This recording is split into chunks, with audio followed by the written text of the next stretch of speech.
part of the reason we have a drug problem is because we don't have an intelligent language to talk about substances, plants, psychedelic states of mind, sedative states of mind, states of amphetamine excitation. We can't make sense of the problem and the opportunities offered by substances unless we clean up our language. Drugs is a word that's been used by governments to make it impossible to think creatively about the problem of substances and abuse and availability and so forth and so on. It's a kind of a paradox, isn't it? Drugs mean that which cures us and the greatest social problem of the generation.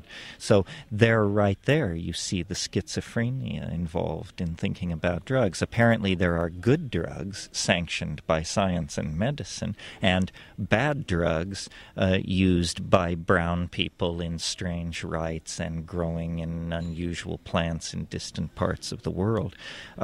This kind of thinking, because it's naive, leads, of course, to social problems and bad politics and bad social policy.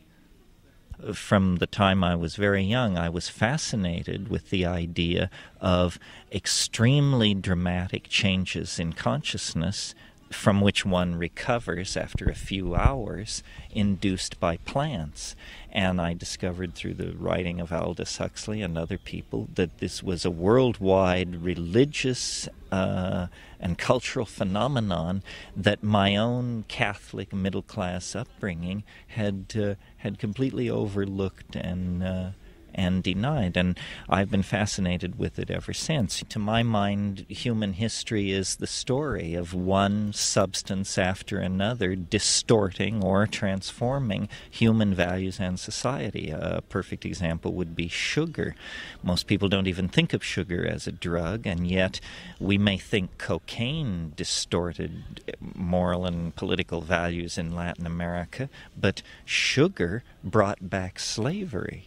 Slavery actually died with the Roman Empire. Nobody worked agricultural products with slaves in the Middle Ages. It wasn't until the early 1400s that the Portuguese began producing sugar, and they used up Jews and prisoners, and so then they started buying human beings from Arab traders, and the Pope was in on the deal, and everybody was in on the deal.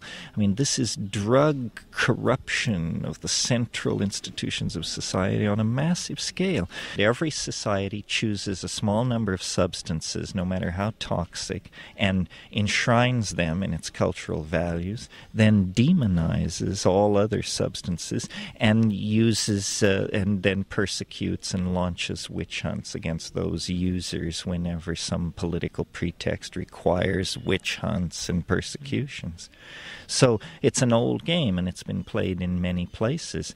Hopefully, part of the advancement of society toward ideas of universal human rights and that sort of thing, it certainly must include the idea of the universal human right to take responsibility for and to alter your own state of consciousness as you see fit.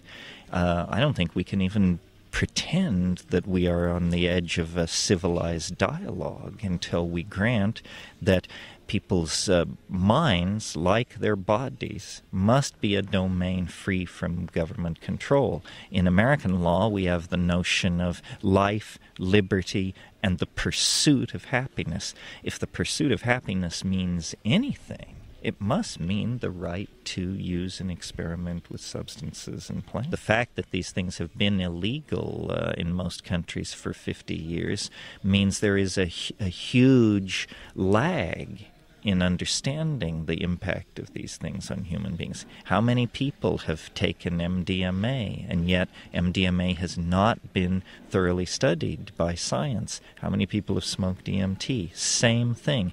In a way, by making these drugs illegal, we're setting ourselves up for a potential catastrophe someday when some side effect is overlooked because the drugs were not rationally reviewed with an eye not toward keeping them out of the hands of the public, but with an eye toward public safety and educating the public in safe use of these things. The state should not, in the matter of drugs, any more than in the matter of sex, act as the secret agent for the agenda of the church. And that's what's happening. People want to stimulate themselves. They want to explore their consciousness. They want to sedate themselves.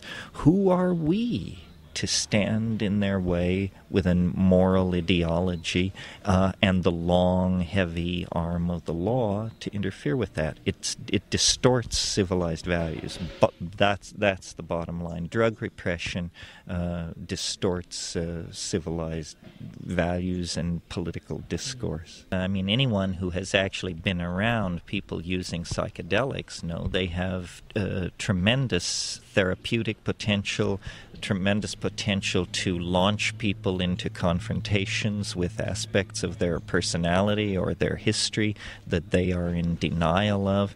The people who hold that these psychedelic substances have no application have very little actual personal experience with them. It's the old story of my mind is made up, don't confuse me with facts.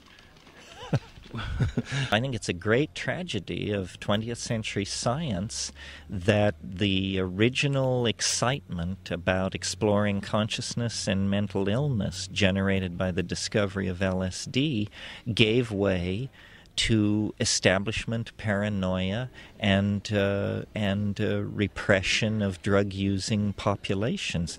The excitement in psychology when LSD was first introduced was like the excitement in the physics community when the atom was smashed, and everybody thought, well, now we'll understand mental illness, schizophrenia, the memory, so forth and so on. And instead, the government lost its nerve because it saw that these substances have a potential for deprogramming people to institutional values.